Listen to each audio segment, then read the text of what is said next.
Escuela Bíblica a la luz de la palabra, escudriñando las Escrituras.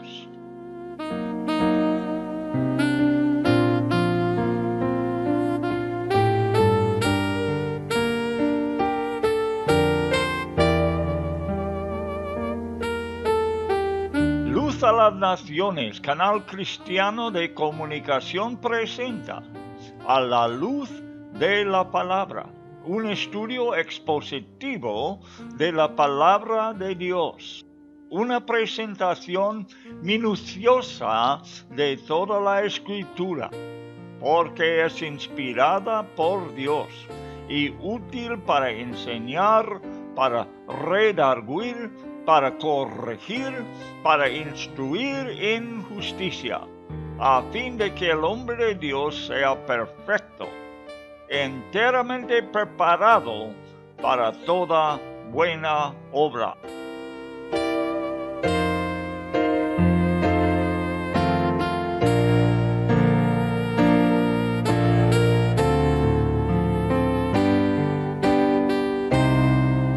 Escuela Bíblica a la luz de la palabra, edificando sobre la roca.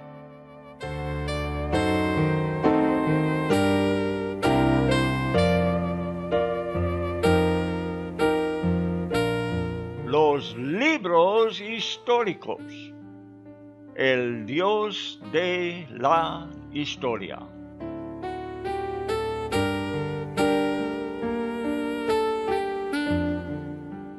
Jehú hizo una alianza con Jonadab, un hombre muy respetado entre los israelitas.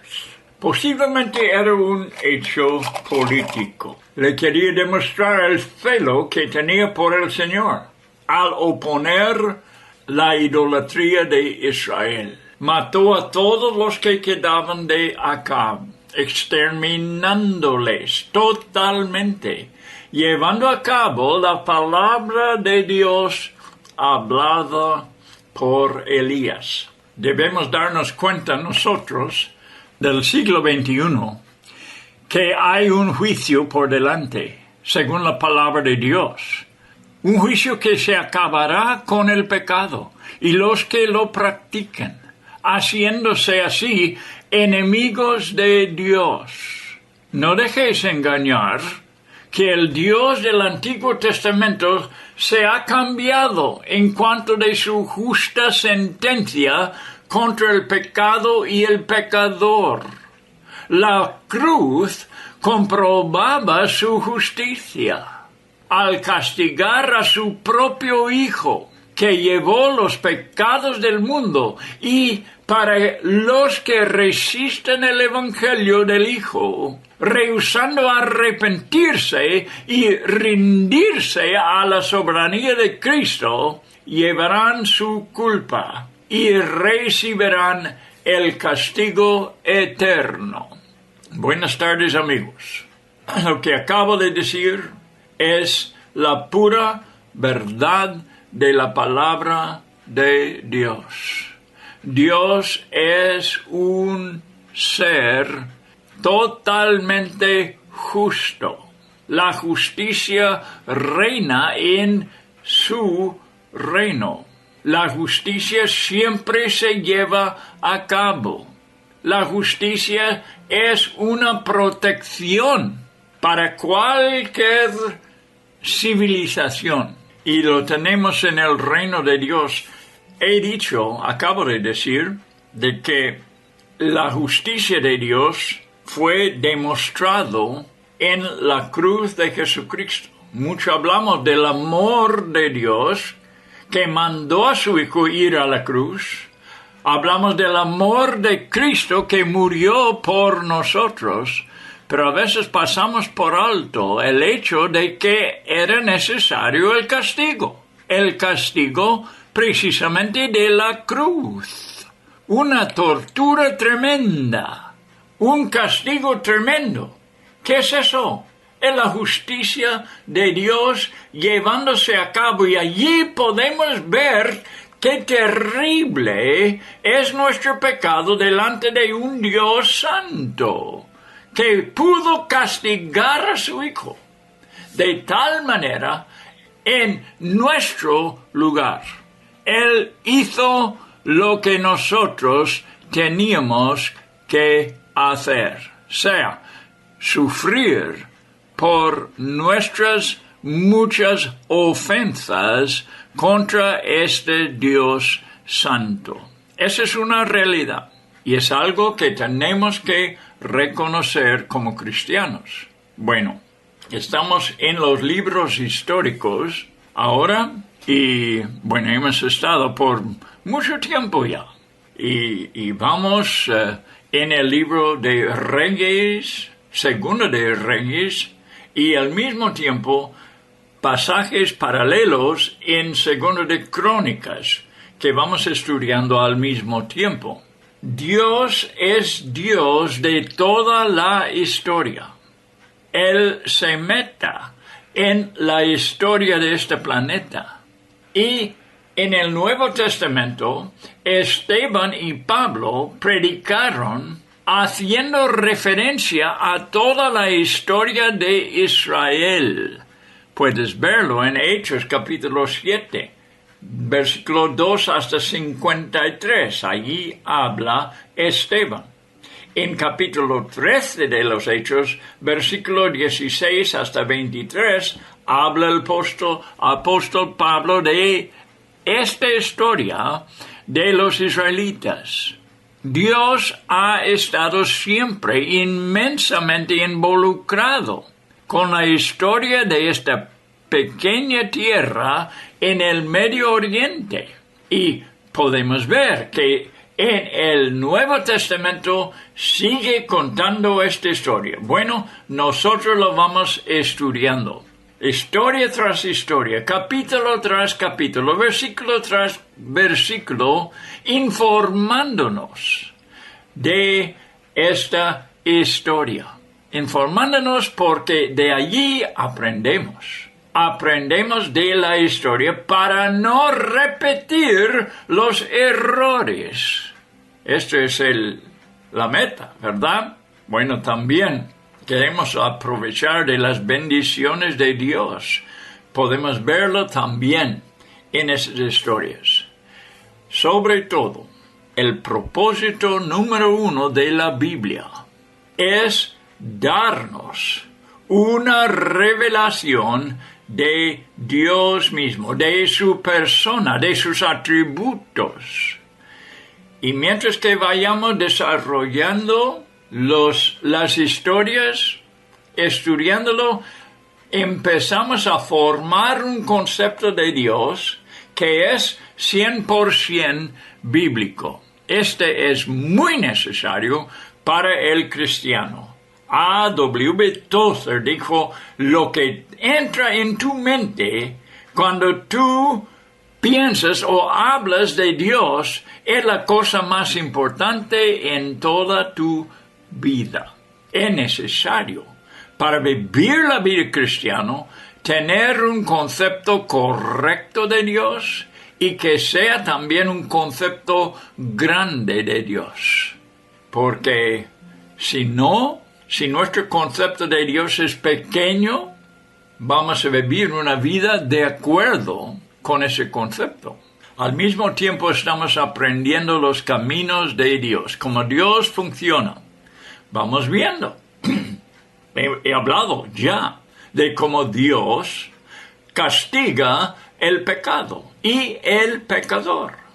Este es cómo Dios funciona. Esto no se puede cambiar. Estos son los caminos de Dios, no son los caminos del hombre. Y son muy diferentes que los caminos del hombre. Bueno, estamos donde estamos en Primero de Reyes. En Primero de Reyes y estamos en el capítulo 10 y versículo 18.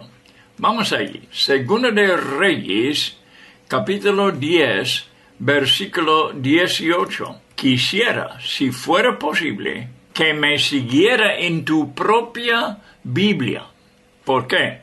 Porque yo quiero que con tus ojos tú ves lo que dice la palabra de Dios. No me tengas tanta confianza de que yo voy a hablar la palabra de Dios y voy a hablar la verdad. Intentaré hacerlo, siempre oro y pido a Dios que sea fiel en compartir la palabra, pero yo soy un hombre, yo también tengo mis fallos, soy imperfecto y es muy bueno, entonces, que tú lo reconoces y que tú abres tu propia Biblia para ver lo que te dice el mismo pasaje que vayamos estudiando en este estudio. Segunda de Reyes 10, versículo 18, ¿qué dice? Después reunió Jehú a todo el pueblo. Hemos estado estudiando de este hombre Jehú, ungido de Dios para destruir la descendencia de Acab. Y les dijo, Acab sirvió poco a Baal, mas Jehú lo servirá mucho. Esto nos sorprenda cuando leemos este versículo, porque él acaba de, matar a muchas personas que eran devotos a Baal. Ahora está diciendo, él servirá mucho a Baal. ¿Qué es eso? Vamos a seguir leyendo. Llamadme, pues, luego a todos los profetas de Baal, a todos sus siervos y a todos sus sacerdotes, que no falte uno, porque tengo un gran sacrificio para Baal. Cualquiera que faltare no vivirá. Esto hacía Jehú con astucia, para exterminar a los que honraban a Baal. Bueno, estamos viendo el hombre, como dice aquí, con astucia, como una serpiente, ¿verdad? Engañando a las personas, haciéndoles reunir todos los adoradores de Baal, porque quiere él acabar con ellos. Recuerda que está con él ahora este amigo, ¿verdad? Que había hecho una alianza con él de Jonadab, ¿verdad? Y Jonadab está con él y él va a comprobar. Ahora Jehú no vamos a decir que es un hombre santo, en ningún sentido. Es capaz de engañar y veremos en toda su historia que él no sirvió fiel al Señor. Él fue ungido para una sola cosa. Y esto sí, era muy fiel en hacerlo. Lo vamos a ver en este lugar donde estamos estudiando, en esta porción. Bien, sigue diciendo Jehú, santificar un día solemne a Baal, y ellos convocaron. Y envió Jehú por todo Israel, y vinieron todos los siervos de Baal, de tal manera que no hubo ninguno que no viniese. Y entraron en el templo de Baal, y el templo de Baal se llenó de extremo a extremo.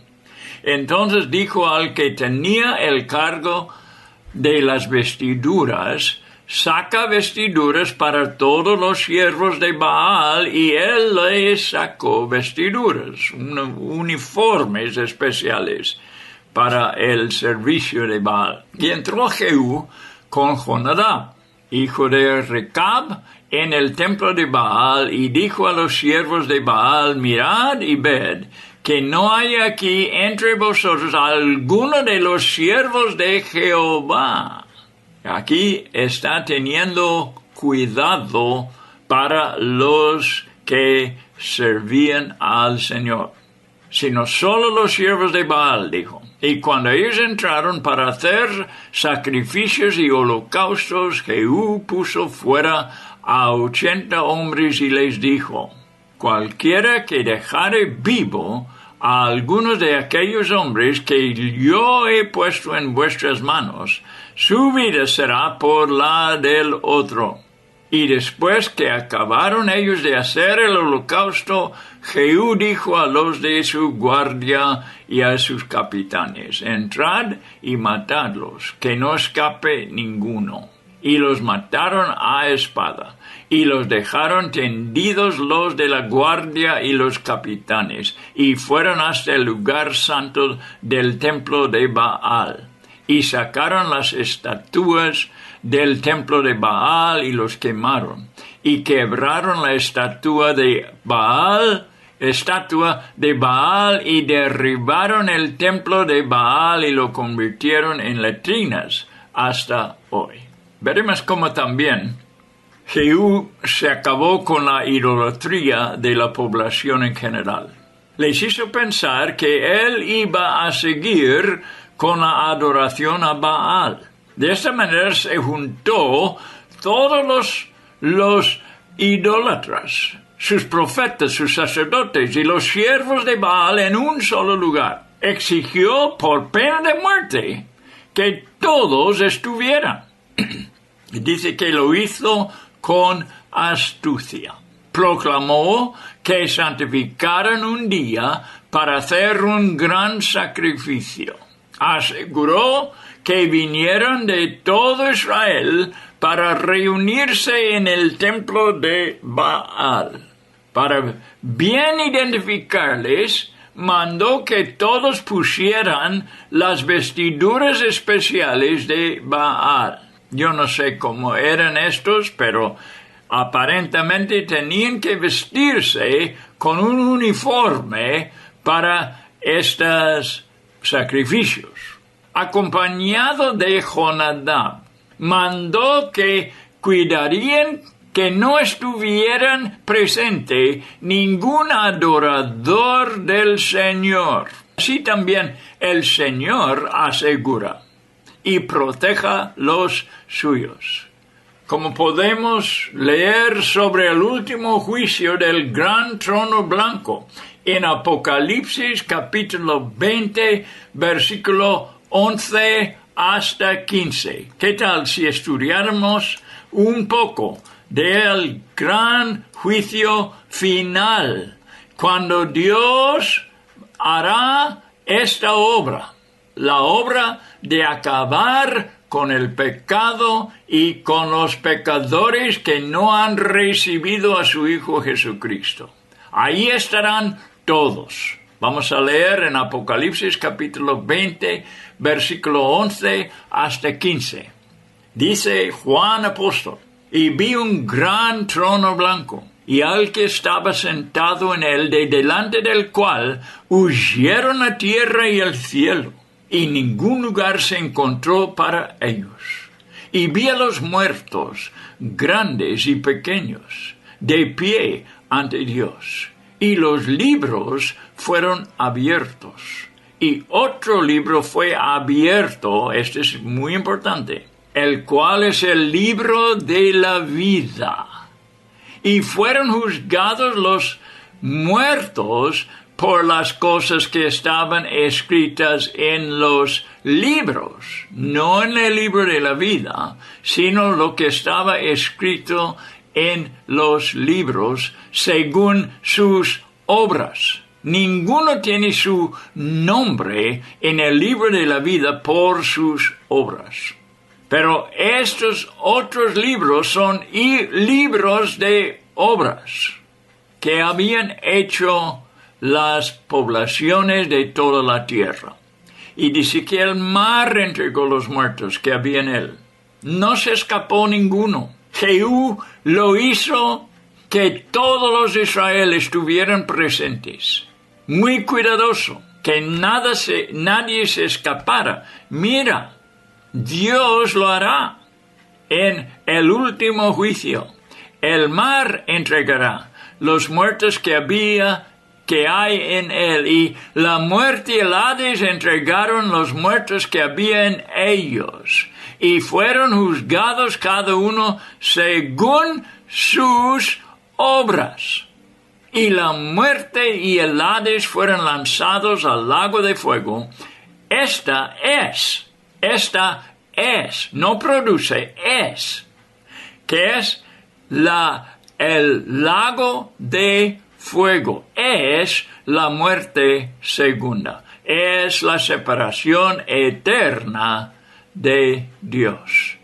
Y tenemos un versículo más que leer, versículo 15. Y esto nos lleva al punto que quiero enfatizar. El que no se halló inscrito en el libro de la vida fue lanzado al lago de fuego. Fueron abiertos todos los libros y entonces dice que fue abierto el libro de la vida. ¿Para qué? Para asegurar que no estuviera presente ninguna persona que tenía su nombre en el libro de la vida. Igual que Jonadab y Jehú aseguraron que no estuviera en el templo de Baal ninguna persona que era servidor del Señor. Solamente fueron juzgados los idólatras, los siervos de Baal. Dios protegiendo los suyos de este juicio. Somos protegidos delante del gran trono blanco. Al entrar todos para hacer los sacrificios, Jehú ordenó que 80 estuvieran esperando afuera y que nadie escapara de los que estaban adentro. Al terminar el holocausto, exterminaron a todos, sacando a las estatuas y los quemó. Derribaron el templo de Baal y lo convirtieron en letrinas. Hay que entender que Jehú era la autoridad ya, ungido como nuevo rey. No está ejercitando estas cosas por su propio gusto. Estaba actuando en nombre del gobierno de Israel. Y así como el rey sobre Israel va exterminando la adoración de Baal. El ungido del Señor era el futuro gobierno de Israel. No actuaba como un individuo. Nunca tiene derecho un individuo a hacer tales cosas. Tenemos un día por delante, como ahora leímos en el libro de Apocalipsis, en que será destruido eternamente el mundo impenitente y ninguno escapará. Pero a la vez asegurará Dios que no haya nadie presente cuyo nombre está inscrito en el libro de la vida del Cordero. No vaya a creer en un Dios que no es airado por el pecado, hermano mío, y castiga justamente a los pecadores. Hay un evangelio, y lo pongo en comillas, predicado hoy en día, que intenta de eliminar la ira de Dios y su justo castigo. Esta es una religión falsa. No es lo que la Biblia enseña, y lo hemos leído desde el último libro del Nuevo Testamento, y pudiéramos leerlo por todo el Nuevo Testamento, que Dios sí castiga justamente a los pecadores. Por eso tenemos que anunciar el Evangelio. El mundo tiene que ver que hay un escape ya, ahora. Y se escapa antes que sea demasiado tarde. Por eso estamos anunciando lo que dice la palabra de Dios, que hay que creer en Cristo. Dios ha mandado por amor a la humanidad, Dios envió el remedio. Pero ay de la persona que no toma ventaja del remedio enviado por Dios. Hay una idolatría en nuestros días que se ha intentado convertir el Dios de la Biblia en un abuelo tolerante. que jamás pudiera echar a una persona en el infierno. Es un Dios falso. Y la persona que le sirve es idólatra. Veremos lo que dijo el profeta Nahum en capítulo 1, versículo 2. Puedes abrir tu Biblia y hallar el libro de Nahum. Está entre los profetas menores al terminar el Antiguo Testamento. ¿Dónde vas? A buscar a Jonás, quizás, Miquías, y entonces viene Nahum. Está uno de los últimos libros del Antiguo Testamento. Si empiezas tú con el fin del Antiguo Testamento y vayas un poco atrás, hallarás a Nahum. Vamos ahí, capítulo 1. Mire lo que dice el profeta de Dios. Versículo 2 de capítulo 1. Jehová es Dios celoso. Mira, está definiendo a Dios. Está dándonos los atributos de Dios. Está explicando cómo es Dios. Y he dicho en el principio, siempre lo digo, que el propósito de nuestro estudio, sobre todo, es que formamos un concepto correcto de Dios. Ahora vamos a ver lo que dijo un profeta en la palabra inspirada de Dios, incluido en el Antiguo Testamento con todas las demás escrituras inspiradas por el Espíritu Santo. Dice, Jehová es Dios celoso y vengador. Jehová es vengador y lleno de indignación. Se venga de sus adversarios y guarda enojo para sus enemigos. En el siguiente versículo nos da otros atributos que nos gustaría mucho más, seguro. No es que nos gusta hablar de estas cosas. Es necesario hablar de estas cosas. ¿Por qué? Porque estamos aquí para hablar la verdad. Y la verdad, nadie lo cambia. Nadie cambia a Dios. Él no toma consejos de nadie. Él es justo. Y nosotros no somos. Él es Dios. Mi hijo muchas veces lo dice. Él es Dios y nosotros no somos. Así que hay que aceptar a Dios como Él es y como la Biblia lo revela. No vaya a creer en un Dios que no puede airarse y castigar justamente a los pecadores. Bien, la venganza solamente. Ahora, aquí dice Dios es vengador, pero hay que saber una cosa. La venganza solamente pertenece al Señor y no a nosotros. Vamos a ver esto en Romanos capítulo 12 y versículo 19. Mira.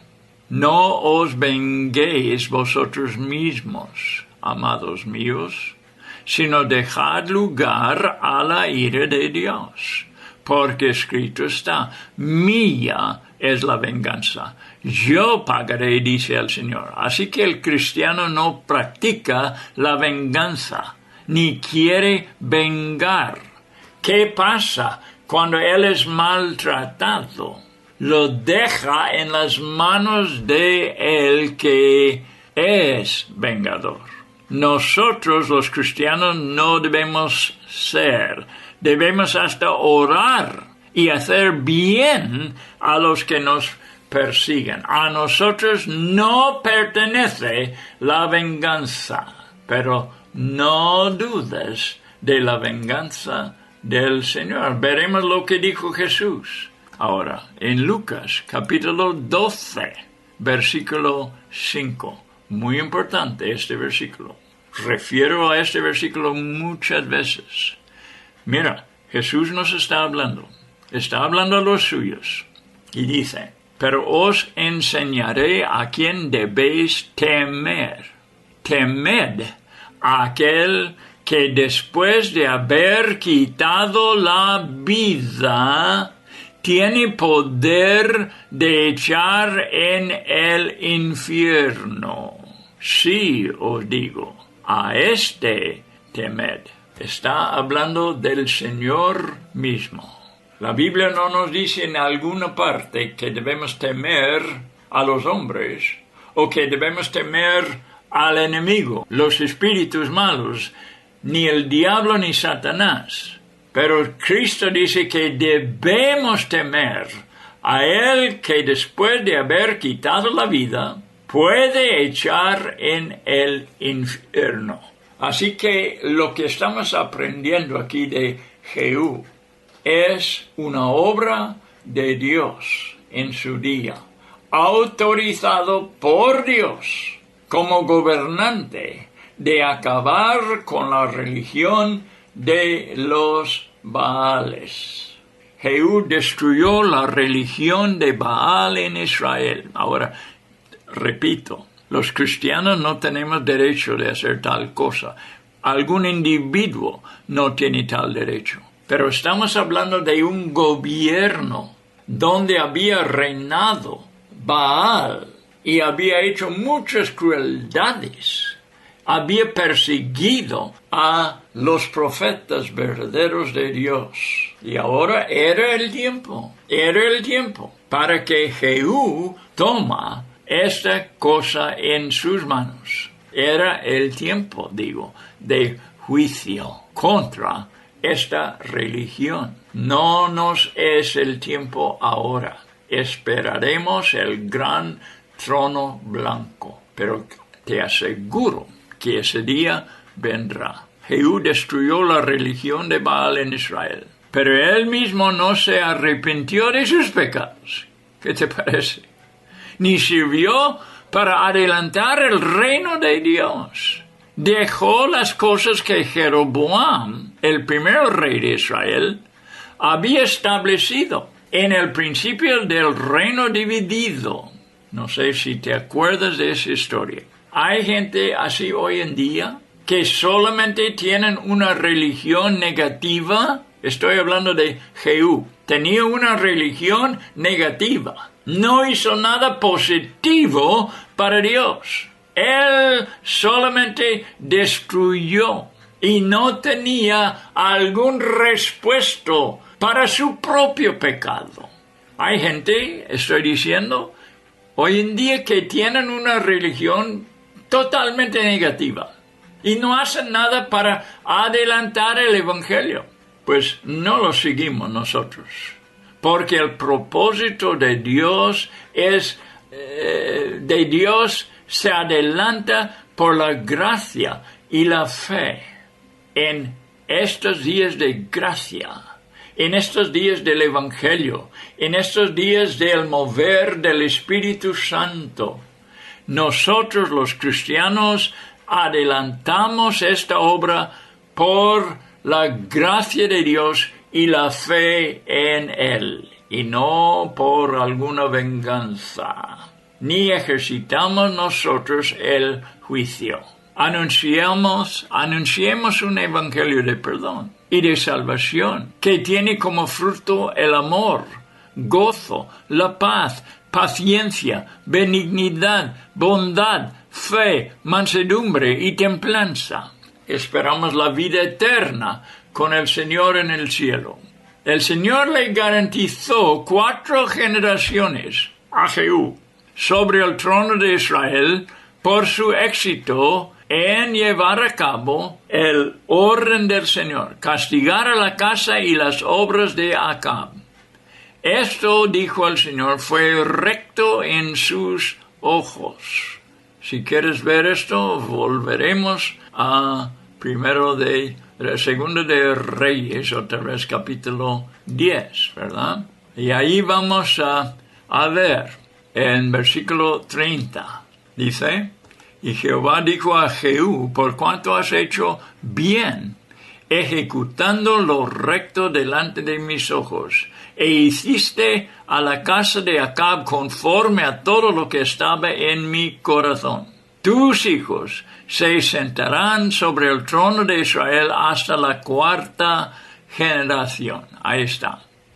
Mas Jehú no cuidó, versículo 31, de andar en la ley de Jehová, Dios de Israel, con todo su corazón, ni se apartó de los pecados de Jeroboam, el que había hecho pecar a Israel. Y en aquellos días comenzó Jehová a cercenar el territorio de Israel y los derrotó hacia él por todas las fronteras, desde el Jordán al nacimiento del sol, toda la tierra de Galaad, de Gad, de Rubén, de Manasés, desde Aroer, que está junto al arroyo de Arnón, hasta Galaad y Basán, los demás hechos de Jehú y todo lo que hizo y toda su valentía.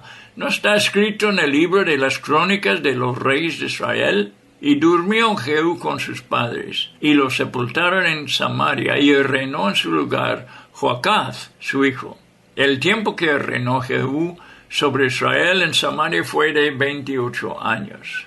Bien, el Señor le garantizó 4 generaciones sobre el trono de Israel.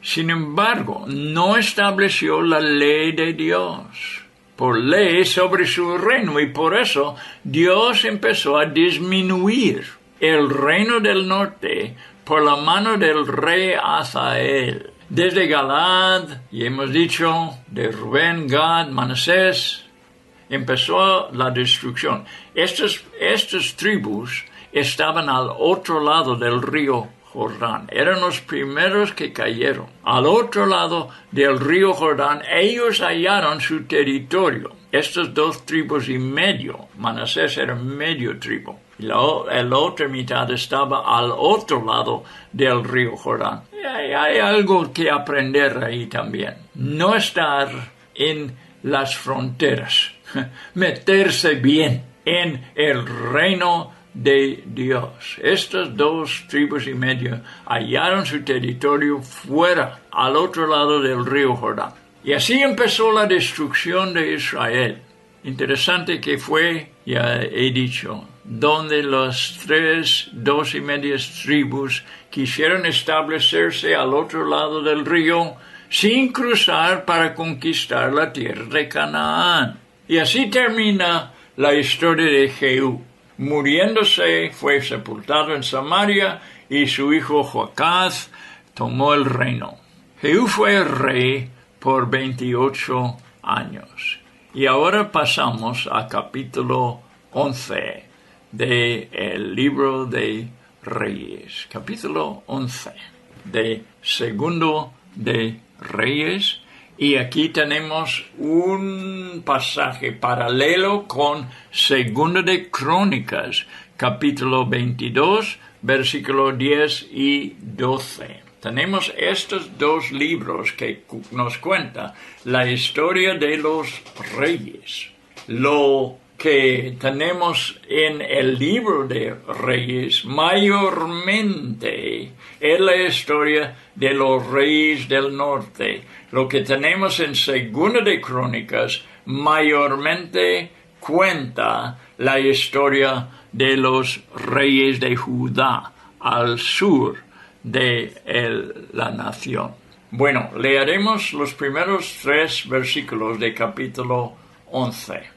Cuando Atalía, madre de Ocosías, vio que su hijo era muerto, se levantó y destruyó toda la descendencia real. Pero Josaba, hija del rey Joram, hermana de Ocosías, tomó a Joás, hijo de Ocosías, y lo sacó furtivamente de entre los hijos del rey a quienes estaban matando, y lo ocultó de Atalía, a él y a su ama, en la cámara de dormir, y en esta forma no lo mataron, y estuvo con ella escondido en la casa de Jehová 6 años. Y Atalía fue reina sobre el país. Tenemos una parte interesante aquí que vamos a aprender. Como siempre, estamos aprendiendo del Antiguo Testamento. El Antiguo Testamento no es como el cristianismo del Nuevo Testamento en muchos sentidos. Pero aquí hay, en forma de sombra, lecciones. Hay principios espirituales que se llevan a cabo en el Nuevo Testamento, como hemos acabado de decir sobre el juicio, que no lo hacemos como Jehú en el tiempo del cristianismo. Pero al final habrá un juicio. Jehú era una sombra, apuntando hasta el juicio final del gran trono blanco. Así, de esta forma, vamos aprendiendo las cosas de Dios, lo que se hace y lo que no se hace, lo que es eterno, lo que es temporal. Lo aprendemos. Atalía fue una reina malísima, que vino al trono de poder por un compromiso hecho por el buen rey Josafat de Judá. Recuerda, hemos hablado de esto.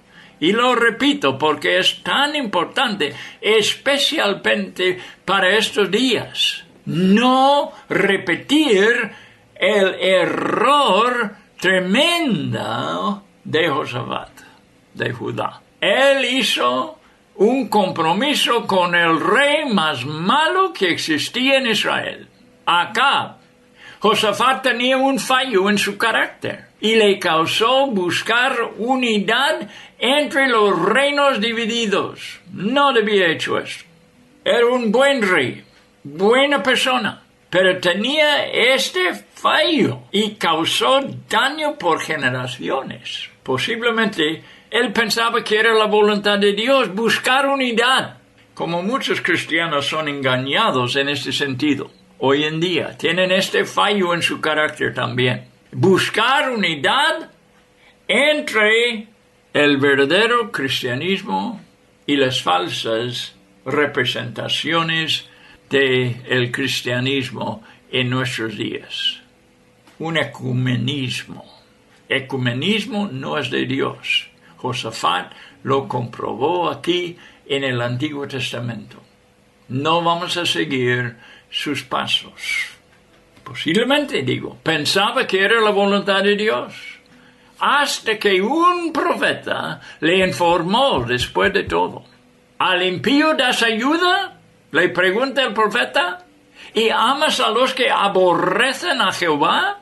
Pues ha salido de la presencia de Dios, de Jehová, ira contra ti por esto. Dios está airado con esos intentos del ecumenismo. Sigo leyendo.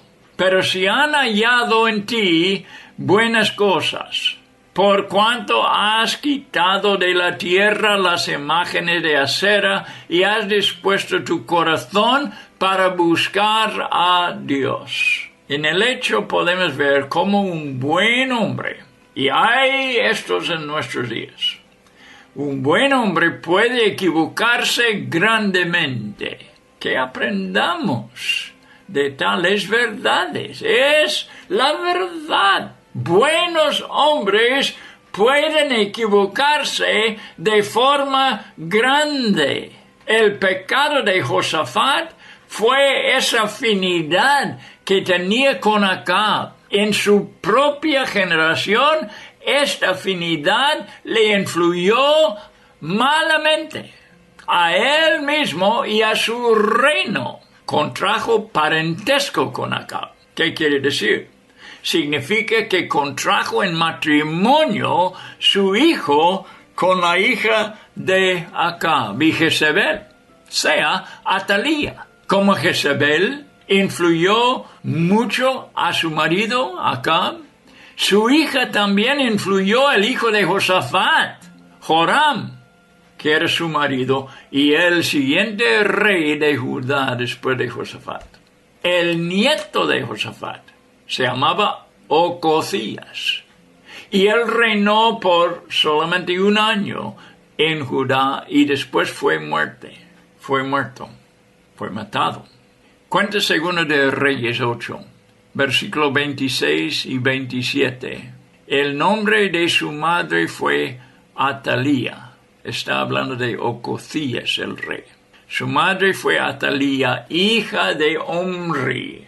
En verdad era descendiente de Omri. Omri era si me acuerdo bien, su abuelo, rey de Israel. Anduvo en el camino de la casa de Acab, e hizo lo malo ante los ojos de Jehová, como la casa de Acab, porque era yerno de la casa de Acab, porque se casa con una hija de Acab y Jezabel. El error de Josafat ya alcanzó la tercera generación. Ococías fue matado por Jehú, la historia que acabamos de contar en otros programas. Y Atalía misma tomó el trono de Judá como reina. Fíjate cómo perjudicó ella ya el reino que era más fiel a Dios. No solamente el norte donde reinaba Baal, pero ya ella se mete en la cuestión por ese casamiento. ¡Qué horrible! El reino de Judá llegó a ser muy corrompido en su peor estado que jamás había allí. No solamente tomó ella el reino, sino que mató a todos los reyes potenciales, toda la descendencia de Josafat. Así vemos que el matrimonio mal hecho afectó esta generación también. Ella está intentando de establecer su reino para sí mismo. Y termino con este pensamiento hoy. Hay solamente dos categorías de seres humanos: los egoístas que quieren establecer su posición en el mundo y los que quieren solamente glorificar a Dios, adelantando su reino. Os dejo con esos pensamientos y vamos a decir adiós por lo pronto y espero que esté con nosotros otra vez en el siguiente programa. Seguiremos estudiando la historia de Israel. Estas cosas tan interesantes, estas cosas tan necesarias saber, porque podemos ver lo que resulta y lo que no resulta en el reino de Dios. Lo que Dios quiere y lo que Dios no quiere. Estamos aprendiendo el carácter de Dios, lo que le tiene airado y lo que castiga y lo que le agradece y le complace. Amigo, queremos ser personas cristianos que andemos bien con el Señor toda la vida, que vivamos una vida bendecida. Este deseo tengo para la iglesia de Cristo, que seamos en nuestros días una iglesia bendecida, una iglesia que aprovecha de las bendiciones de Dios. Y lo quiero para ti también, amado oyente, que tú recibas muchas bendiciones de parte de Dios y que puedas tú aprovechar de todo lo que Dios tiene para con nosotros, los cristianos que seremos salvados del juicio final, porque nuestro nombre está escrito en el libro de la vida del Cordero, no por obras, sino por la misma gracia del Señor. Bueno, entonces, estaremos otra vez juntos muy pronto, estudiando la historia de los reyes de Israel y de Judá. Hasta entonces.